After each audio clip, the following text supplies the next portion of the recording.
And when I say I'm so glad you're here, I really mean it. Thank you so much for joining me tonight. I'm your host, Catherine Duca, and you're listening to Who Do You Think You Are? A podcast to help you learn how to have the highest regard for yourself, how to live from a place of self respect and self love, and how to make yourself a priority in your own life. Meet me here each week for curated tips and strategies designed to help you drop your psychological masks, connect with your truest essence, and simply live life more easily. Because we know that when we approach life in this way, we naturally and organically have more room, more generosity, and more love for others. And isn't that the name of the game, dear listeners? Welcome, welcome. So tonight, I think we have an interesting topic. It's a topic that affects our daily lives. None of us gets to work around this or avoid this, really. And I'll tell you what my inspiration was for tonight's show. I was in my car the other day driving, taking a sort of a detox from the news, in my car, the news on the radio. And I was listening to an oldies station, and Elton John came on, and a song that I hadn't heard in a long, long time, but I used to love, came on, and I started sort of humming the lyrics, and I tuned in. I tuned into what he was actually talking about and singing about, probably for the first time ever. Has that ever happened to you? You've listened to a song from your past and you love the melody, and then all of a sudden one day you tune into the lyrics and you're a bit surprised. So here's the song. I'm going to read you some of the lyrics, okay? What I got to do to make you love me? What I got to do to make you care? What do I do when lightning strikes me and awake to find that you're not there? What I got to do to make you love me? What I got to do to be heard? Oh, oh, oh, oh. What do I say when it's all over? Sorry seems to be the hardest word. Sorry seems to be the hardest word. So tonight we're going to talk about sorries and apologizing and how to become a better apologizer. Because apologies, conscious apologies, heartfelt, meaningful apologies need some tending to. They typically don't just roll off the tongue. So tonight's conversation is dedicated to how to be a better apologizer without losing yourself. Without losing yourself. And I'll tell you what I mean by that. First of all, this got me reflecting on the work that I do, and especially when I talk to couples, but not just couples. People have a way of longing for an apology from others, of course, but we, I think, need to look at our own pattern of apologizing. Does it come easily to you? Are you someone who, if an apology is warranted, can offer it freely? Or do you find that you have a bit of trouble? I find that some people can hardly eke out an apology. Even if they want to, sometimes it kind of gets caught in their throat. And then there are the people who, I would say, they over apologize. They apologize almost all the time for all kinds of things, even for things that have nothing to do with them, even if they didn't do anything wrong or anything hurtful. They just automatically and reflexively say, I'm sorry. And there are reasons for that, and I'm gonna talk about those reasons. And then there are the people who are waiting for an apology. And they're waiting quite a long time, and the apology has not come and is probably not likely to come. Yet the people in that group are really waiting and expecting and hoping and yearning to hear it from someone they love or love. And then there are the people who are waiting for an apology from someone who is no longer here. Do you know anyone like that? Or perhaps as we go through this conversation, you'll reflect and you'll say, oh, maybe I'm doing that. You're holding on to someone and wishing that they apologize from the grave, as it were, or from wherever they are. And that comes with its own set of challenges, as you would imagine. So let's talk about the reasons why some people can't apologize and some people over apologize. They're really two sides of the same coin. I find it very interesting. The people who can hardly apologize might have an issue with ego.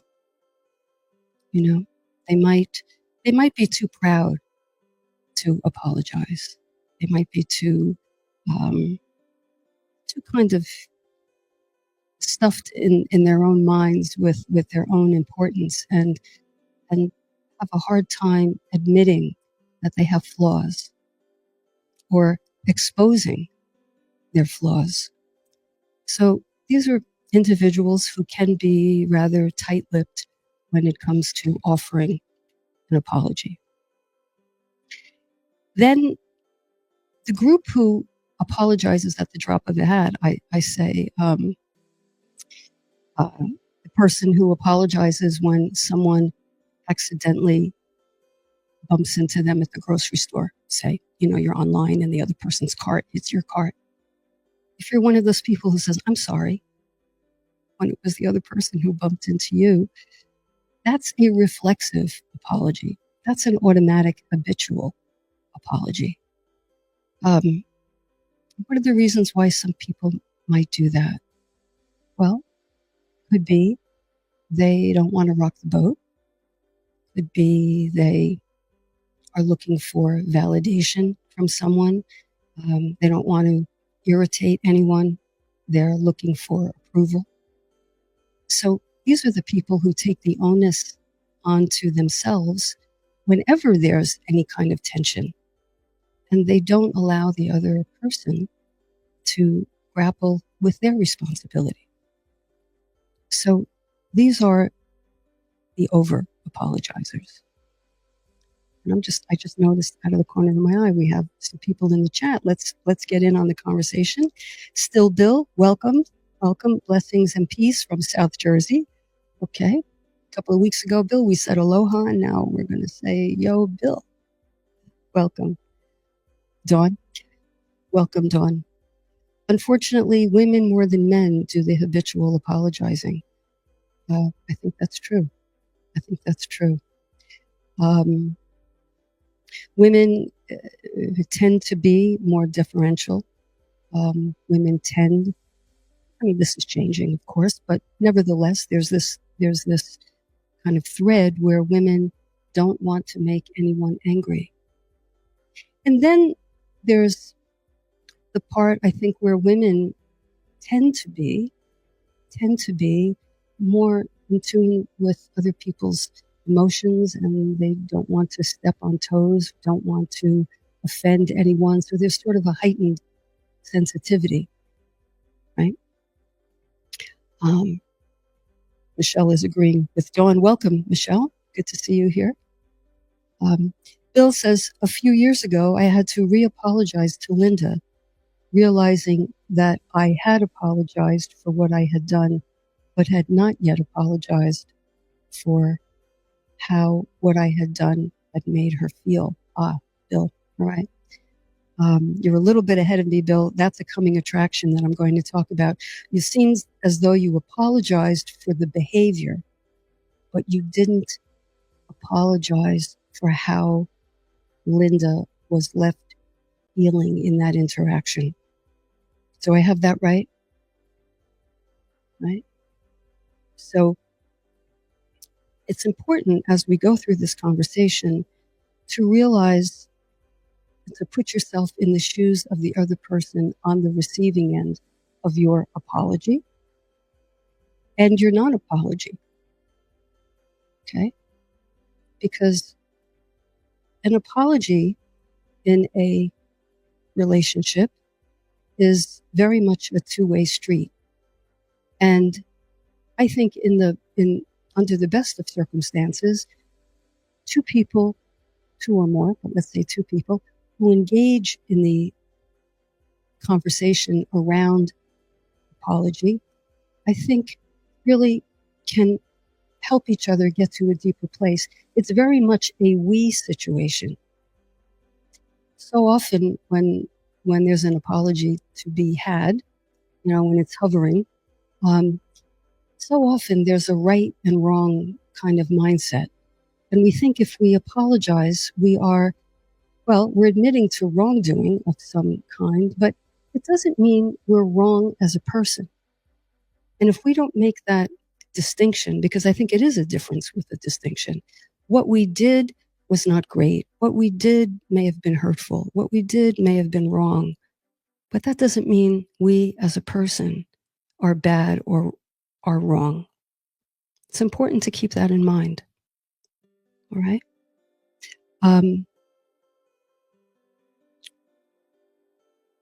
Let's see. I have some notes. My notes are really just a suggestion.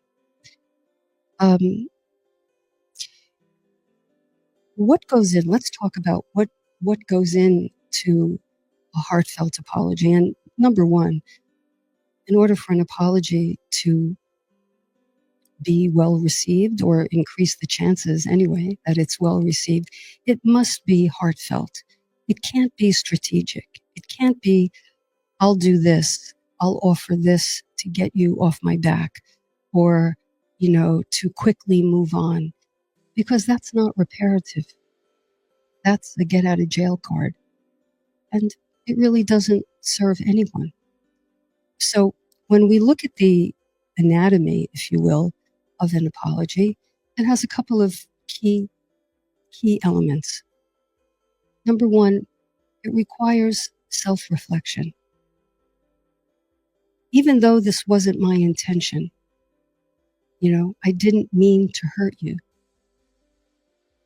Even though it wasn't my intention, I acknowledge that my words or my behavior, my action, or even my inaction hurt you anyway. I acknowledge that. So often we kind of hide behind, I didn't mean it. I didn't mean it. Well, that's true that you didn't mean it. I mean, it might be true. Let's assume it is. Sometimes we trip ourselves up. Sometimes there's something about our delivery that conveys a different message than the message we intended. Sometimes we do intend a message, honestly, but we couch it in a way that we hope the person doesn't catch our intention. So it can get a little gobbledygooky there. But we, as the apologizer, want to be clear on our motivation. In the best of circumstances, I'm going to apologize to you because, A, I care about you. I care about how you feel, Bill. I care about how you feel. And I'm going to give you the satisfaction and the respect that you deserve to acknowledge that even though it wasn't my intention, I upset you, I hurt you, I offended you, I irritated you, I made you feel ignored, whatever the case may be. So I acknowledge, I admit, you give the person the validation and the recognition that they deserve. So, and that's a bit of a vulnerable kind of state to be in. And of course, as we've spoken a couple of times on the show, feeling vulnerable can be challenging for some of us. And so we tend to avoid it. It's about taking responsibility. It's about empathizing with the other person. And it's about making a commitment to change. Do you know anyone who's apologized for an ongoing behavior and they said they were sorry, but then they went right back to that old behavior? Perhaps you've done that yourself. I know I have, unwittingly. Again, I didn't intend to, but I know with myself, I had to get very honest with myself. Oh, I said I wasn't going to do that, but you know what? I did it again. So, apology.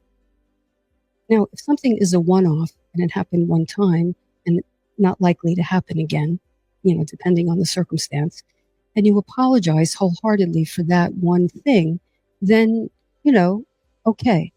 But if it's an ongoing behavior, I don't know, if it's showing up late all the time, or if it's constantly putting somebody down under the guise of humor, um, and the person let you know they're uncomfortable with that.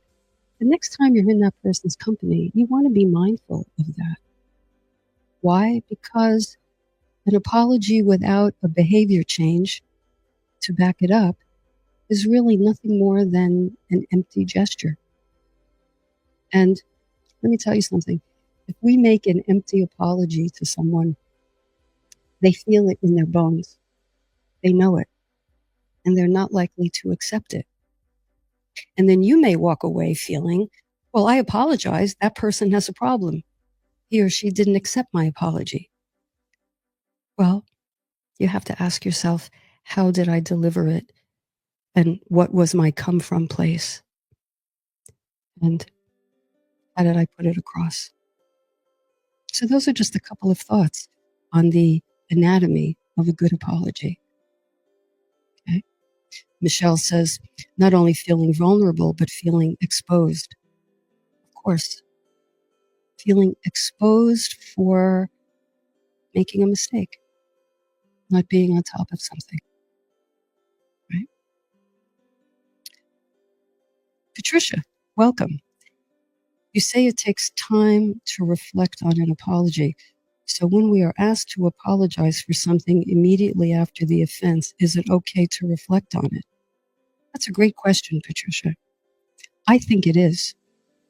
I think it is. Because if the choice is, let me apologize in a hurry so that you're not angry with me, then that kind of apology is more for my own comfort, not really for yours. Isn't it more meaningful? Let me know what you think here in the chat. Isn't it more meaningful to say, okay, I hear you. I think it's always important to let the person know that you hear them. I hear you. I'm going to take this, I'm going to ask that we, maybe leave it here for now and revisit this because I want to give this some thought. Another important piece that I think ties into this is sometimes two people, and I find this absolutely fascinating, two people can have different experiences of the same experience. Two experiences of the same experience. And so I think it's perfectly reasonable and constructive to say, if the person says, well, I experienced it this way, it's okay for you to say, I don't think I experienced it quite the way you did, but I'm going to take some time to reflect on this and come back to you and let you know. I think that's a more wholehearted and holistic way of responding to someone's hurt feelings. I wonder what you think. So, Patricia, in a pinch, I would say yes. A thoughtful reflection always beats a knee-jerk response. It can be a little dicey when you think someone is angry with you. We can talk about it easily, of course, but it's uncomfortable, isn't it, when someone feels upset with you or is angry with you? And sometimes our impulse is to try to get that discomfort off of us. And so we'll either quickly apologize or we'll cross attack. Oh yeah, well, I did that because you did that. And then it's a ping pong match. And I don't know that that's really something that serves either person. So now there's something deeper. And I think this is a bit more complicated. So I'm just going to touch on it. Sometimes, we human beings, we can be a stubborn lot, can't we? And we can be self-righteous and hold on to our way of viewing things. But good old curiosity is really the magic ingredient to almost any difficult conversation. And it's important to ask the other person, what was your experience? What was your experience? And I'd like to share my experience, because sometimes people's perception just vary dramatically. And sometimes that needs to be unpacked. Oh, okay, so when you said that, you thought it was comical. And when I expressed that, I was really expressing something from my heart, and it wasn't something to be laughed at. Oh, okay. Sometimes when you compare how each of you experienced an experience, you get to see how close or how far apart you are. And that unpacking, how did we get here? Now, it can devolve into a rehashing, because this is a fine line. There's a lot to this. As I said, I'm just touching on it. But it's good to be aware that rehashing, going back to Adam and Eve, the kitchen sink, is not constructive. But what can be meaningful, if you have agreement with one another, is, can we talk about how we got here?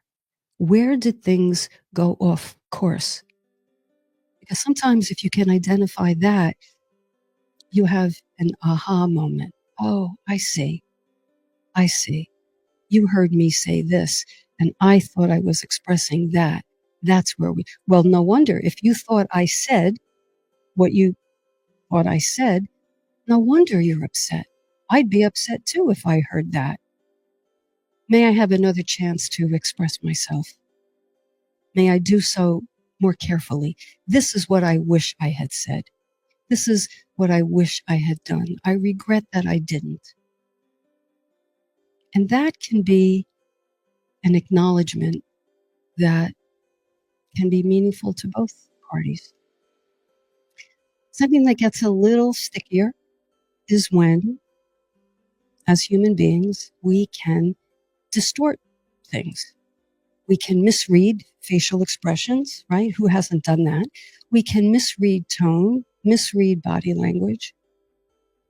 And sometimes there's this thing called projection, this unconscious defense mechanism, which is so fascinating, really. Projection is when someone, either you or me, imagines something happened, even when, objectively speaking, it didn't happen. Sometimes we can do that.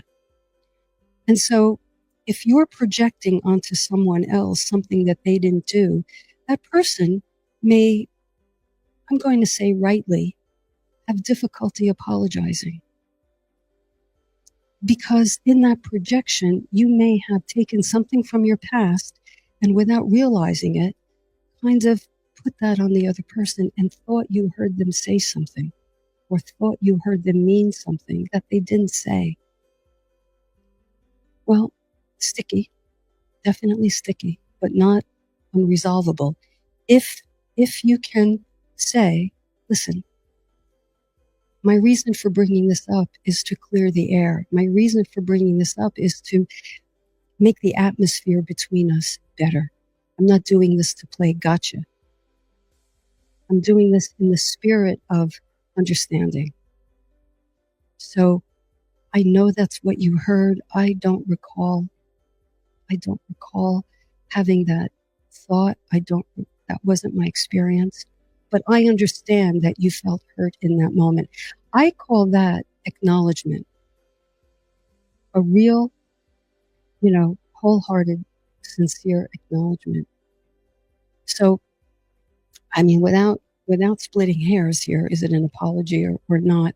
Well, it's I might not be able, I, myself. I'll share this. I can't. When I apologize, I want it to be a straight, wholehearted apology. And if I can't get there, I'm not likely to apologize. But I promise you, I will think about it. And if I feel that perhaps the other person is projecting, I'm not going to dismiss that. I'm going to hang in there as best I can and hope the other person would do it with me and say, okay, we have a little bit of a gap here. It must have been very unpleasant to think that I said that. It must have been very unpleasant. It must have been very hurtful to think that that's what I thought. And sometimes that might be as close as you can get. And, you have to see how it lands with the other person. But the idea here is to hang in there in what might be a stressful, tension-filled interaction to get to the other side. To get to the other side. And if the relationship has enough of a foundation, enough goodwill, enough of a net underneath, it can weather these kinds of misunderstandings or gaps. I think it can. It's almost time for break, but let me go to Janine. Welcome. In these times of constant text communication, I know what you're going to say, so much can be lost or misunderstood in translation. No benefit of body language or facial expression, not to mention tone. Well, absolutely. Absolutely. And hasn't that become a primary mode of communication these days? Right? And so it just leaves the door wide open for this. And then, of course, you try to resolve the difference in the same text thread where the problem arose, and it can get cumbersome. Do people still pick up the phone? The best thing is if you can get together or just meet on Zoom, use technology. But yeah, try to have a more three-dimensional kind of exchange. One-dimensional just leaves the door wide open. Hey, Michelle, one more thing. This is important. Will they accept the apology or perhaps use it against us at another time? Well, that's a question that kind of is more toward the deep end of the pool, Michelle. It's a great question.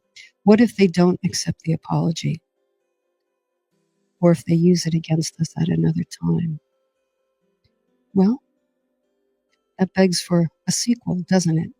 Another conversation.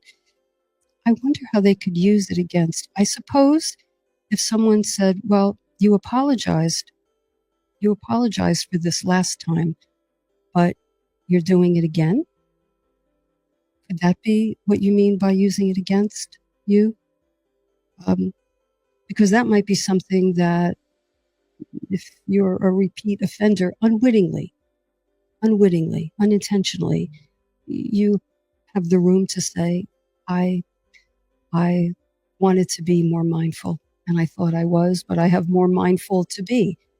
And I promise you this, I will give it consideration. If it's someone who weaponizes your apology and uses it to hurt you, well, you have to go there with that person, I think, and let them know that that's your experience.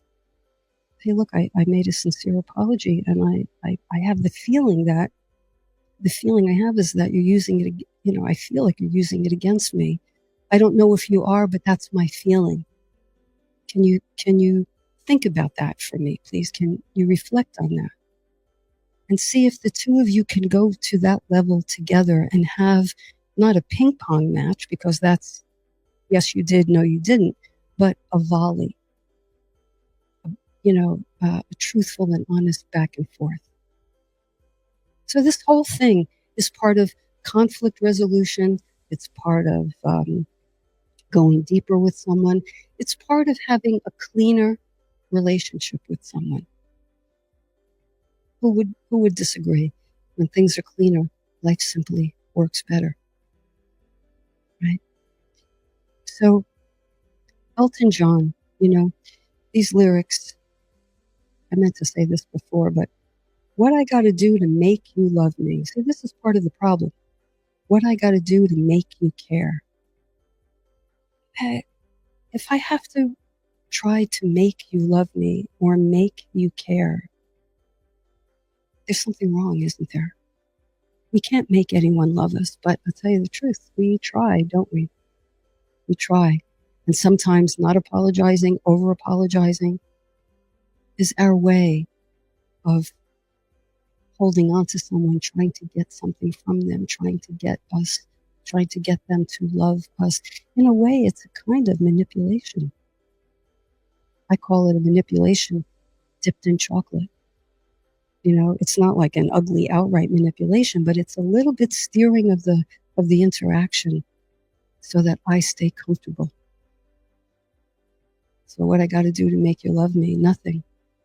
I'm going to just try to be the best version of who I am.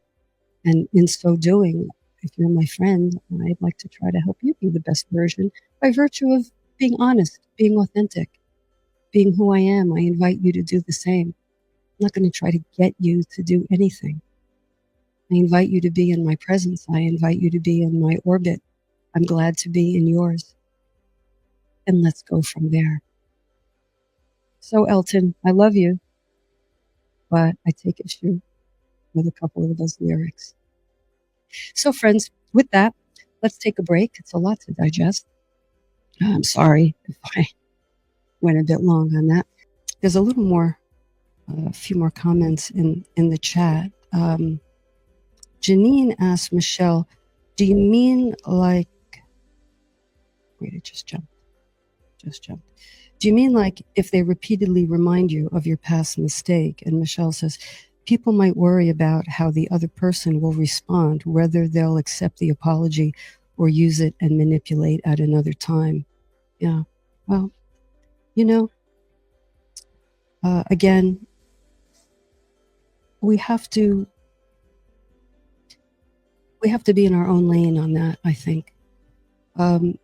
If we're in our own integrity, if we offered a sincere apology and we believe that in our hearts, then, Mel Robbins, let them, I say, so what? Go ahead.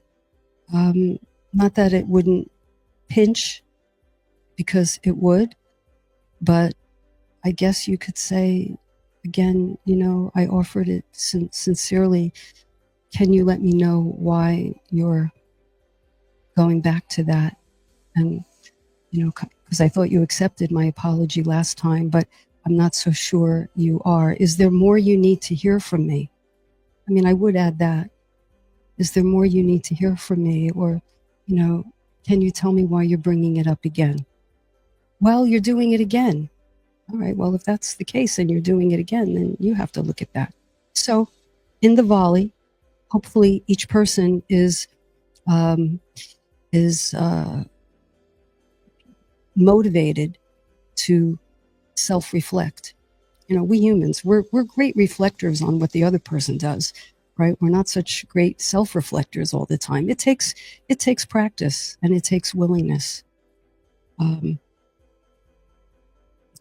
let me just go to Bill before this question. I only realized how my bad behavior must have made Linda feel when I heard the pain in my daughter's voice when she was telling me about the crap her husband was pulling. This was like 25 years later. Yeah. Yeah, when you heard the pain in your daughter's voice. You were open to hearing that pain, Bill, and you responded. And so right there, you created a portal. You created a portal not only for yourself, but for Linda and your daughter.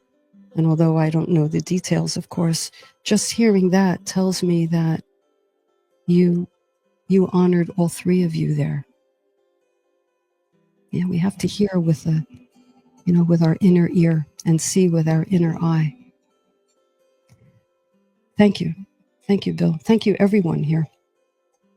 Let me take a question because this is interesting. This came in from my newsletter this morning. Incidentally, if you'd like to receive a copy of the newsletter every Sunday morning at 5 a.m., just go to Catherine at catherineduca.com and put add me in the subject line, and I'll know what you need. That'd be my pleasure. So this question comes from Abby. I'm embarrassed to admit this, but I just realized after reading your newsletter that I've been waiting for an apology from my ex. We split up more than 10 years ago after I found out she was cheating. She's never apologized to this day. We travel in the same circles, so I occasionally run into her. I play it cool. I'm cordial. But inside, I don't even know what I'm feeling. I'm mad, rejected, and hurt. In a way, it feels like it just happened. Any advice for me? I think I'm ready to let go of the past. Well, first of all, Abby, I'm sorry about the pain you've carried for over a decade. That's a long time. Well, if this conversation demonstrates anything, it demonstrates the power of an apology and how healing it can be and how mutually gratifying it can be. Conversely, when we feel hurt by someone and that apology doesn't come, that's a pretty powerful experience as well. And it can feel, as Abby feels, it can feel hurtful. It can feel maddening, frustrating. And we can live in a way, I encounter this all the time. Of course, I've experienced it. You live long enough, you experience everything, I think. And I've experienced that. You know, it's like you can't believe they're not apologizing. You can't believe it. And you wait. And you wait for the, you wait for the text or you wait for the call or you wait for the letter. I realized what I did 10 years ago and I'm sorry. But Abby, you're asking, what do I do when that apology is not forthcoming? What do I do? Well, I think, first of all, waiting for that apology, I think not only is it everything I said, hurtful and an enormous weight to carry, but I think in some way, think about this if you're listening, Abby, it's a way of holding on to the other person. It can be a way of staying connected in our heads. You think about that person, you imagine the conversation, you think about what you would say back. You have the whole dialogue going in your head, and it can be wall to wall noise in there. If only they would apologize, then I wouldn't be stuck.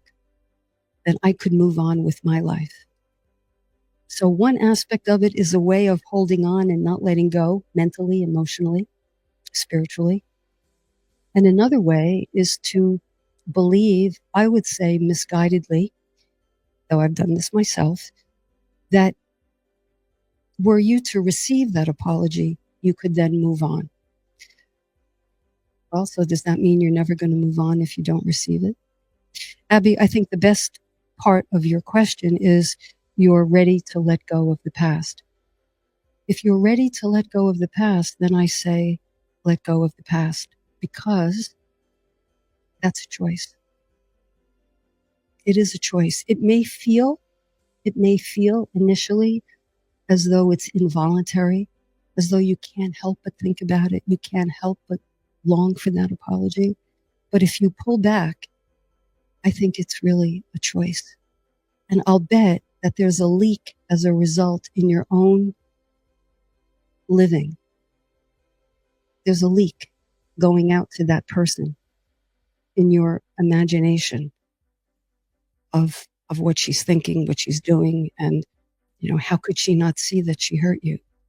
And in that leak, to the extent that it exists in your mind, you're not living your life to the extent that you deserve to live it. So when you say you're ready to let go of the past, here's what you say. I wish it didn't happen like that. And of course, I wish she would call me and apologize. But I release myself from that fantasy. I release myself from this kind of invisible chain that binds me to her. I choose to release that. I choose to claim the importance of my own life. I choose to step into my day-to-day existence and dare to live my life and look at what's right in front of me. Look at the love that's around me, or the nice people, or the kindness. I know there's a lot of other stuff, but there is that. And choose to pay attention and choose to look for that and plug up that leaky hole in your consciousness where that person used to live. And declare powerfully for yourself, I choose, I step into.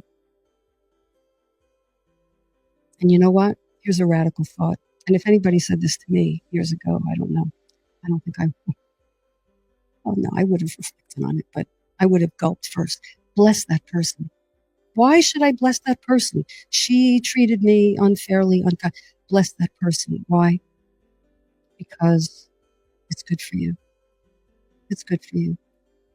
And when I say bless that person, wish that person no harm, just let her live her life.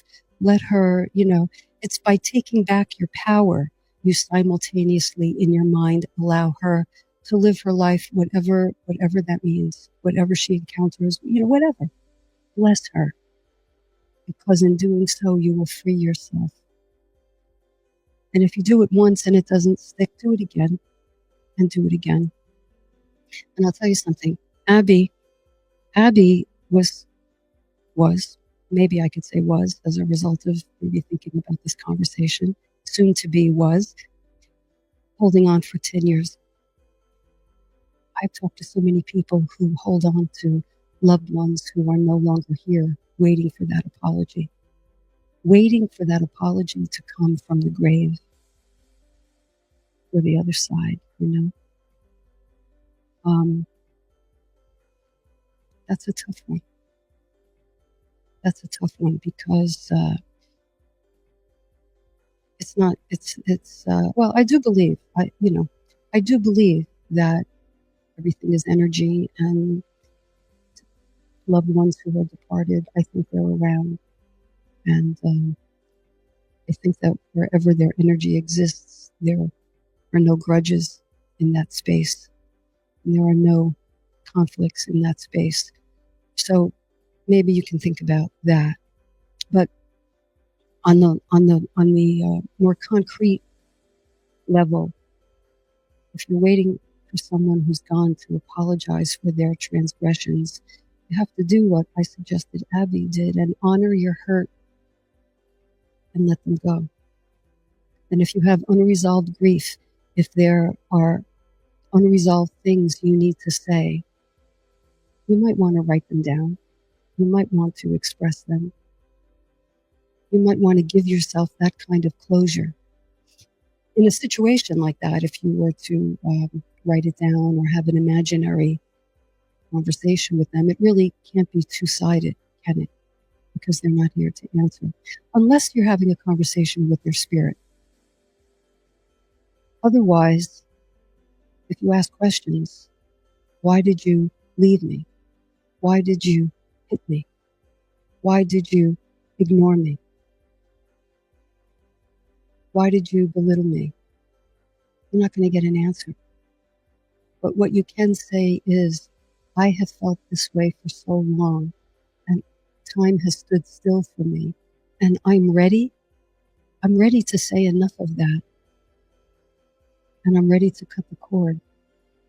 I choose, I choose powerfully to cut that cord that confines me, that binds me to you. And I let you go. And I turn my attention to the life that I'm in and the people who cross my path. And I think that's kind of the scaffolding, if you will, of how to let someone go whose apology you're still longing for. So there you go. Blessings are freeing. Thank you, Michelle. Yeah, that's what I mean. Blessings are freeing. So here you have it.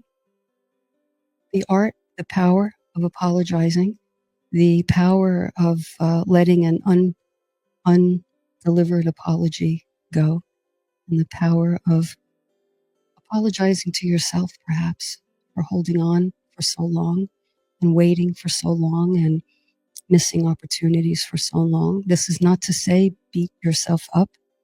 None of that ever, if possible, but a wholehearted acknowledgement and apology to yourself for not knowing any differently, for not knowing any, any other recourse. Apologize to yourself. Oh, I thought that was the only way to get my freedom. But I was holding on so tightly, and by releasing my grip, I can get my freedom that way. So, under apologizers, over apologizers, waiters for apology, come in toward the middle. Come in toward the middle if you can. And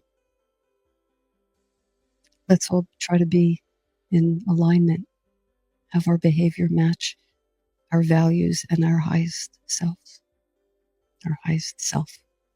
collectively ourselves. Let's do it for ourselves and let's do it for one another. When someone complains, somebody didn't apologize to me and they tell you the story, it's so easy to agree with them. But be careful, because what that does is it helps them double down on their stuckness. Yeah, that person should have, that so-and-so should have. It was terrible that she didn't. I say, try not to pursue that kind of agreement and try not to offer it. It's not that helpful. It feels good in the moment. It'll pump you up, but it really doesn't serve in the long run. So I hope this conversation has helped to reshuffle the deck of the apology cards and maybe help you see it a little differently. So with that, thank you so much for joining me tonight. This really is the highlight of my week. I'll take you with me.